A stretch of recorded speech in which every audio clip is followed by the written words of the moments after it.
राष्ट्रपिता महात्मा गांधी की जयंती के दिन 2 अक्टूबर के दिन यहाँ नरसंहार का रूप दे दिया गया था। लगातार लोगों का आवागमन है। ऐसे में स्क्रीन जिसे आप देख रहे हैं ये एक ब्राह्मण समाज से हैं और अभी इनकी मौजूदगी सत्यप्रकाश दुबे के घर पे है। आए थे शायद बातचीत करने के लिए, मुलाकात करने के लिए। शायद बातचीत करें, हम पूछेंगे किनसे मुलाकात हुआ और क्या इस मामले पे क्या कहना चाहते हैं। महाराज जी, सबसे पहले स्वागत हमारे चैनल में आपका। जी, मेरा नाम पंडित उत्कर्ष तिवारी है। मैं अखिल भारतीय ब्राह्मण महासभा का तरकुलमा का ब्लॉक अध्यक्ष हूँ। और ब्लॉक अध्यक्ष हैं आप? जी जी। अच्छा, अखिल भारतीय ब्राह्मण महासभा तरकुलमा ब्लॉक के ब्लॉक अध्यक्ष हैं। जी जी। तो क्या कहेंगे जो ये घटना है, इस घटना पर क्या कहेंगे और साफ तौर कहेंगे किसकी गलती है? साफ जी, मैं इस घटना की बहुत ही कठोर शब्द में निंदा करता हूँ और मैं महाराज जी से ये मांग करता हूँ कि उनके घर पे बुलडोजर चलना चाहिए और अपराधियों के ऊपर कड़ी से कड़ी सज़ा, या तो उनको फांसी होनी चाहिए या फिर उम्र कैद की सज़ा होनी चाहिए। मैं ये निवेदन करता हूँ उत्तर प्रदेश सरकार से और मैं चाहता हूँ कि जो दर्द इन लोगों ने देवेश दुबे ने और मेरे भाई अनमोल दुबे ने जो झेला है, जो बालक मेडिकल कॉलेज में ज़िंदगी और मौत की लड़ाई लड़ रहा है, और जो मेरा एक छोटा भाई है देवेश दुबे, उसको रोने के बजाय कुछ सूझ नहीं रहा है, तो उसके अंदर जो दर्द है, वो जिस दर्द को झेल रहा है उसको अगले को भी झेलना चाहिए कि क्या होता है एक परिवार के न होने का दर्द। और जो ये घटना इन्होंने किया है इसकी सज़ा तो इनको मिलेगी। बस प्रेमचंद यादव के क्या कहेंगे? इस प्रकार उनकी पत्नी रो रो कर बात बता रही हैं कि देवेश से मिलने के लिए मुख्यमंत्री गए, यानी कि उनके परिवार में मिलने के लिए मुख्यमंत्री जाते हैं। अनमोल दुबे से मिलने मुख्यमंत्री जाते हैं। हमारे परिवार में कोई अधिकारी नहीं, कोई नेता नहीं, कोई जो सरकार में कोई लोग नहीं आ रहे। क्या वाकई में जो है कि जातिवादिता चल रहा है, ऐसा उनका कहना है? शायद उनका कहना यह भी है कि अगर मैं ब्राह्मण समाज से होती शायद मेरे घर पर सब लोग आते। जी जी, मैं इसका जवाब देता हूँ। पहली बात तो आप ये बताइए कि जो घटना किया गया है क्या अकेले उनके परिवार ने कर लिया है? क्या इसमें उन्होंने जातिवाद नहीं किया है? क्या वो अकेले आके इस घटना को 5 लोगों को मार के अंजाम देके चले जाते हैं? कहीं ना कहीं उनके, अभी आपने देखा होगा कि भाटपाल रानी के एक विशाल यादव थे जिन्होंने अपने फेसबुक पे एक बयान दिया था कि एक अगर अत्याचार अधिक हो जाए तो 1 के बदले 6 क्या 1 के बदले 12 भी जायज़ है, जिसकी वजह से वो अभी जेल में है। तो क्या ये जातिवाद नहीं है? और दूसरी बात कि जातिवाद तो पहले उन्होंने किया ना। क्या एक लोग आके मार के 5 लोगों को चले जाते हैं? जातिवाद तो वो लोग कर रहे हैं ना। जो देखिए, मैं ये जो घटना हुआ है, जो घटना की गई है, वो पूर्ण रूप से जातिवाद के रूप पर ही की गई है। वो आक्रोश में आकर के कि मैं एक उच्च हूं और मैं इस चीज को दिखाऊंगा, यह सोच करके उन्होंने इस घटना को अंजाम दिया है। और जातिवाद, पूर्ण रूप से उन्होंने जातिवाद कर करके इस घटना को अंजाम दिया है। और दूसरी बात मैं ये बताना चाहता हूँ, आप क्या पूछे हैं? दूसरी बात कि महाराज जी, वो लोग कह रहे हैं कि मेरे घर पे कोई नहीं आ रहा है, मेरे घर पे कोई अधिकारी नहीं आ रहा है, मैं ब्राह्मण होता तो ऐसा वैसा। देखिए, एक बात बताइए, एक परिवार जो 5 लोगों को मार के चला जाता है और एक परिवार जिसने एक थप्पड़ भी नहीं छुआ होगा, मेरा ये मानना है, जिसके पास रहने के लिए घर नहीं है, तो उसके घर नहीं लोग आएंगे। आप एक जिला पंचायत सदस्य रह चुके हैं, सभी लोग चारों तरफ अफवाहें, मतलब बातें चल रही हैं कि आप जो है एक भूमाफिया हैं, आपने कई जगहों पे ज़मीनों को कब्जा करके रखा है और यहाँ पर भी आपने इन ब्राह्मण के ज़मीन को बहला फुसला करके अपने कब्जे में कर लिया था। तो ये बताइए आप कि अधिकारी उनके घर, ब्राह्मण समाज उनके घर क्या करने जाएगा? सांत्वना तो लोगों की इन ब्राह्मण के परिवार के साथ है ना। और बात यहाँ ब्राह्मण की नहीं है, बात यहाँ जातिवाद की नहीं है। आपकी नजर क्या कहता है? क्या वाकई वो दबंग थे या फिर भूमाफिया थे? जी, भूमाफिया थे वो। इसके पहले सरकार क्या कर रही थी? भारतीय जनता पार्टी की सरकार 2017 से लगातार अभी चली आ रही है। एक बात बताइए, किसी चीज की पुष्टि तुरंत नहीं की जा सकती है। किसी के पास इतनी क्षमता नहीं है कि किसी चीज की पुष्टि तुरंत आदमी कर दे।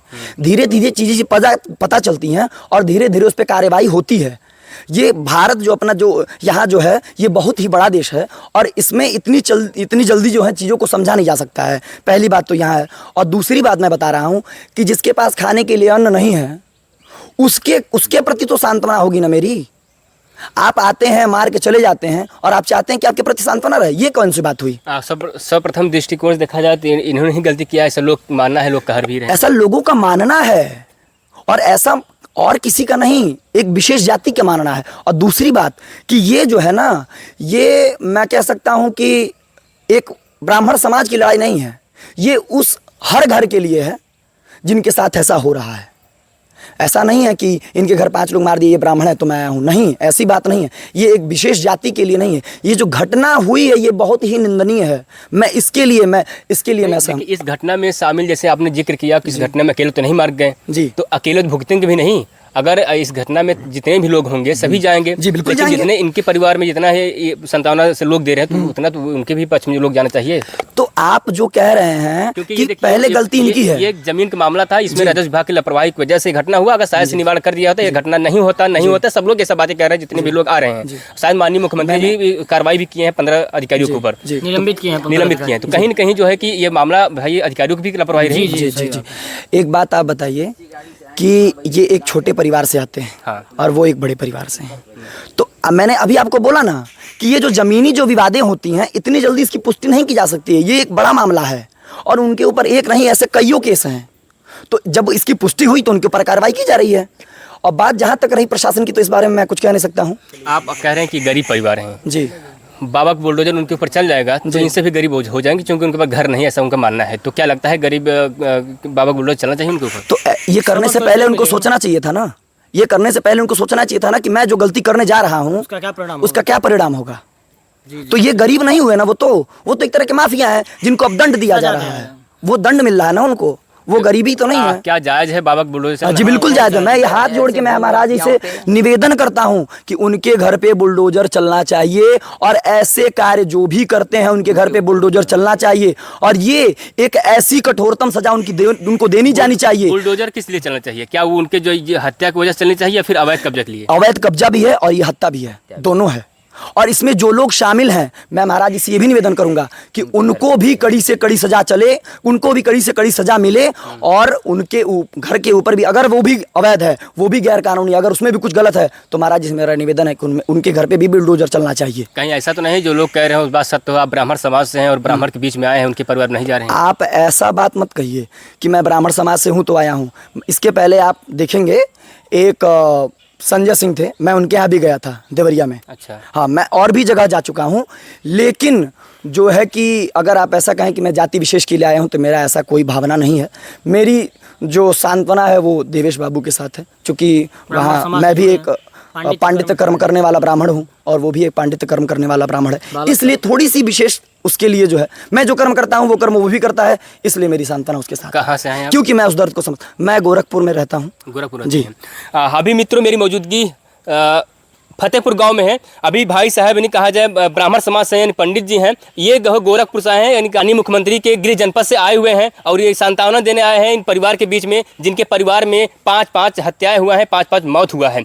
अभी इनका मानना है कि बाबा का बुलडोजर उनके घरों पर चलना चाहिए। बाबा का बुलडोजर उनके घर पर चलेगा, तमाम जो लोग हैं वो ऐसा कृत्य नहीं करेंगे। लेकिन बड़े सवाल होते हैं और तमाम लोग ये भी कहना है क्या बाबा का बुलडोजर चलना जायज़ है? इस पर भी सवाल खड़ा हो रहा है। अगर वो भूमाफिया थे, अगर वो दबंग थे, तमाम अगर प्रकार को अगर अपहरण किए थे, इसके पहले सरकार कहाँ थी? सरकार क्यों सोई थी? क्योंकि भारतीय जनता पार्टी की सरकार लगातार दो बार लगातार बनी, अभी तक सरकार कहाँ थी? बड़े सवाल हैं, सारे सवाल को जवाब शायद दे पाना मुश्किल है। लेकिन ये भाई साहब जो है कि आए हुए हैं दिवेश को, परिवार दिवेश से मिलने आए हुए थे, शायद दिवेश नहीं मिल पाए। नहीं, मैं देवेश जी से भी मिला हूँ। मैं वहाँ अक्षय वाटिका में गया था, पहले श्रद्धांजलि सभा को जो है। अच्छा, श्रद्धांजलि सभा वहाँ पे आप आए थे? मैं वहाँ पे आया था, फिर मैं यहाँ पे आया हूँ। उसके बाद अब मैं गोरखपुर जाऊँगा। चलिए, बहुत बहुत धन्यवाद जी। धन्यवाद।